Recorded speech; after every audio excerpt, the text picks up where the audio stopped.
نتكلم عن العصافير. مش قصدي العصافير اللي بتنقل الكلام، لكن قصدي العصافير اللي بتطير. كان زمان ال5 عصافير بتتباع بفلسين. يعني لو حضرتك رايح تشتري عصفورتين تشتريهم بفلس واحد.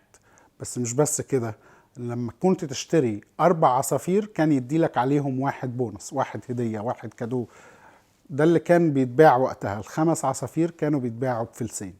بس عايز اقول لك كده انه يسوع ركز حتى على العصفور اللي بيتباع بونص ده، او اللي بيتعطي كده كادو، وكان مهتم بيه قوي. بيقول لهم كده: انتم افضل من عصافير كثير. انت ليه شايل هم بكره وليه شايل هم الايام؟ مع ان يسوع ما كانش جاي عشان يتكلم عن عصافير، وما كانش جاي عشان يهتم بالعصافير. ده هو قال لهم كده: انتم افضل من عصافير كتير.